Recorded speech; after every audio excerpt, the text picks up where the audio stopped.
देखा गले किन्नर मैंने कौटी भी सुरक्षित नुहति काली जो भाई गोटे घटना घटीगला आम किन्नर भौणी जन को से निर्मम भाव में हाणी देते सेटा आम देखिलु जिते आमर माने पाद तलू माटी खसी जाइए। पिपिली सिफा निकट रे किन्नर अंजलि को हत्या करने पर किन्नर मान मध्य कोकुआ भय खेली जाउछि। संज नईले पाद बाहर कले अंजलि किन्नर हत्या दृश्य सामना को आसी जाउछि। राति रास्ता कड़े छिड़ा हेले बा कोठी गला बेले से भले किछि अघटन घटिजिब कि एभली अनेक किछि कथा को नेग्री दुश्चिंता को नेग्री राजरास्ता को किन्नर मान ओल्लैछन्ति।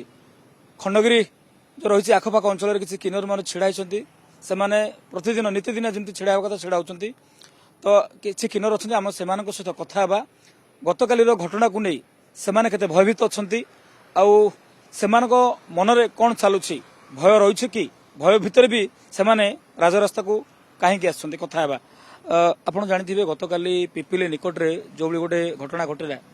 आपणकर जड़े साथी किन्नर अंजलि नामक किन्नर को अति विभत्स भाव में हत्या करते आप आज संज नई निजे प्रतिदिन जमी आसती आज जिते आसी मनरे भय रोचे ना कौन भावुंट देखा गले किन्नर मैंने कौटी भी सुरक्षित नुहति काली जो भाई गोटे घटना घटीगला आम किन्नर भौणी जन को से निर्मम भाव में हाणी देते सेटा आम देखिलु जिते आमर माने पाद तलू माटी खसी जाइए माने बंचापी भी राह पाऊनी आमको माने आम भावुचु जे आम सुरक्षित नुह तो नुह आम जीवनटा अच्छी बोली ही आम माने भरोसा करूँ आम जेहेतु रास्ता कड़े ठिया हो आमर सेमती किसी अभाव असुविधा अच्छी बोली आम रास्ता कड़क आसी किंतु वर्तमान जाए ओडिशा सरकार किन्नर मान कौन सुविधा सुजोग करना जेहेतु से किन्नर माने निजर पेट हो कि निजर रिक्वायरमेंट किसी भी थाए तो अभाव सुविधा अच्छी बोली ही से रास्ता कड़े ठिया होती। आज जो घर बाहर प्रतिदिन जमी आप सज ही आसती ओह्लांती से कथा सामना को तो निहाती भाव में आईना आगे आसो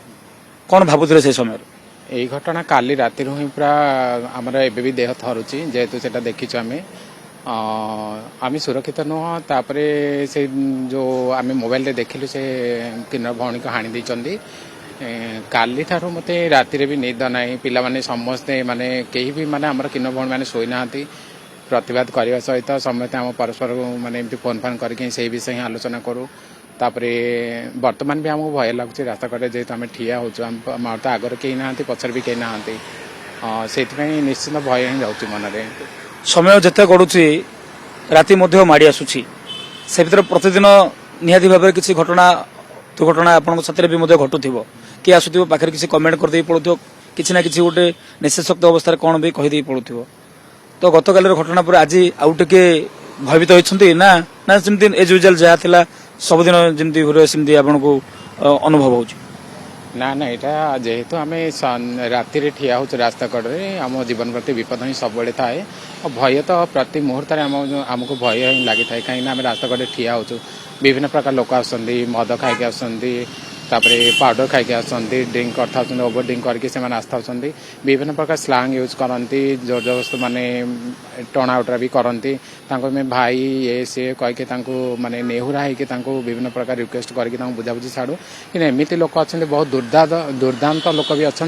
जो मैंने कि मारणास्त्र धरिकी भी आसती आम सामने बहुत थर आज रिसेंट मु गाड़ी ओल्ल संगे संगे ठिया होती 5 मिनट भी है जड़े आसिकी मत माने जोर जबरदस्त कला भाया कथा कहला मुझे देखो भाई जात्रा चलती आप जाऊना कहीं ये स्लांग यूज कर पेट पर ठिया आमर से असुविधा अच्छे बोली आम ठिया ना आपड़ कहीं एमती कर हईराण ना आम लोकाल लोक देखू एने 15 मिनट भर देखेबी कहलू मत जेहेतु कालीर घटना को लेकिन भय लगी तो मु तार पचे पचे कहली मुझे ठीक अच्छे मुझे कम्युनिटी पिला डाकुची तू कौन कर करूँ आ मु पुलिस को भी फोन कर दूसरी पुलिस सामने तू जहाँ कथा करूँ एमती कहली से लोकटा पूरा दौड़ी भयभीत होकर पलि समाज रे अनेक दिग किसी सामिल है किए गोटे पाठ पढ़ाऊँ किए चाकरी कर तो आपड़ भी चाहते भी पाठ पढ़ी आगू बढ़ी पारे कौन एमती है बाध्य रास्ता कड़े छिड़ा होती निश्चिंत भाव में रास्ता कड़े ठिया क्या भी माने खुशी लगे यहाँ कौन से खुशी कथा नुह समस्त किसी अभाव असुविधा अच्छी बोली से रास्ता कड़ को पाद बढ़ाऊँ तापर है